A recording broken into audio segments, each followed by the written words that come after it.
80 शब्द प्रति minute. Dictation start करते हैं 5 सेकेंड बाद।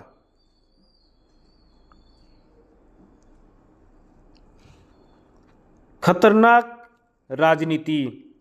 बिहार के नवादा जिले में दलितों के घरों में आगजनी की घटना जितनी दुर्भाग्यपूर्ण और चिंताजनक है उतनी ही शर्मनाक है।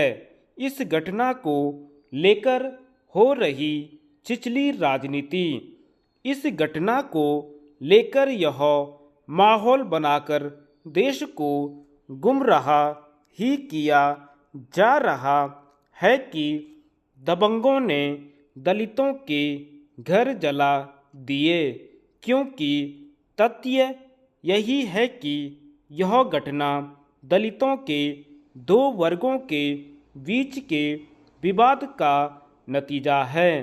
इसमें पीड़ित पक्ष के लोग मुसहर जाति के हैं, जिन्हें बिहार में महादलित कहा जाता है, और आगजनी करने वाले पासवान जाति के। इस घटना की जड़ में जमीन को लेकर दो पक्षों के बीच का विवाद है, जो लंबे समय से चला आ रहा है और जो न्यायालय के समक्ष भी विचाराधीन है। इस घटना के सामने आते ही राजग विरोधी दलों के नेताओं ने जिस तरह के बयान दागे, उनसे यदि कुछ स्पष्ट होता है तो यही कि जातीय वैमनस्य भड़काने की बेहद सस्ती और खतरनाक राजनीति हो रही है। नवादा की घटना को लेकर जातिगत वैमनस्य भड़काने का काम किस तरह किया जा रहा है, इसका पता कांग्रेस नेता राहुल गांधी के इस कथन से चलता है कि यह घटना बहुजनों के विरुद्ध अन्याय की डरावनी तस्वीर उजागर कर रही है।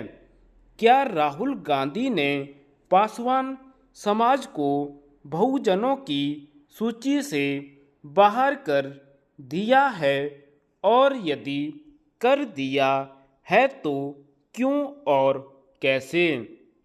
यही प्रश्न कांग्रेस अध्यक्ष मल्लिकार्जुन खड़गे से भी है, जिन्होंने राहुल गांधी की हाँ में हाँ मिलाते हुए बयान जारी किया।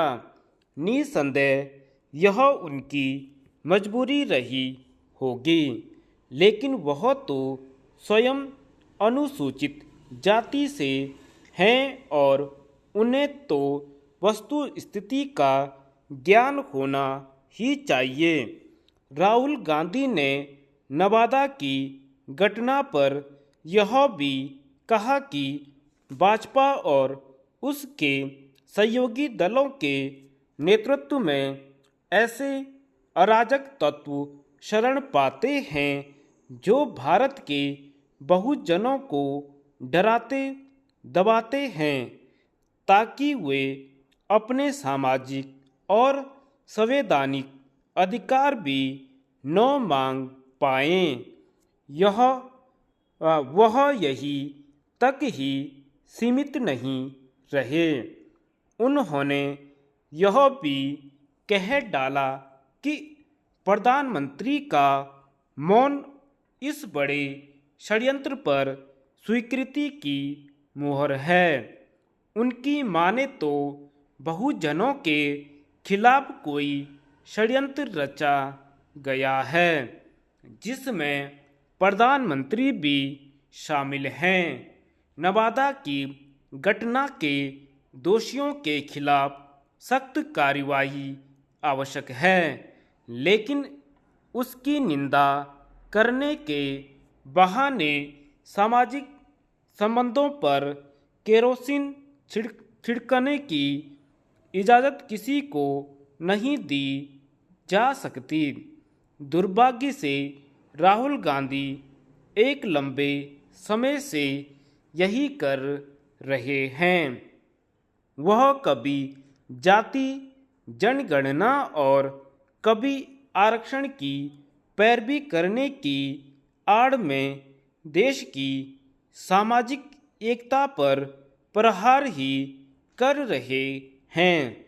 जो लोग SC ST आरक्षण के उपवर्गीकरण के विरोध में खड़े हो गए हैं, उन्हें नवादा की घटना से यह भी समझ आ जाए तो बेहतर कि SC ST समाज की जातियों में वैसी एकता नहीं जैसा वे अपनी राजनीति चमकाने के लिए बता रहे हैं।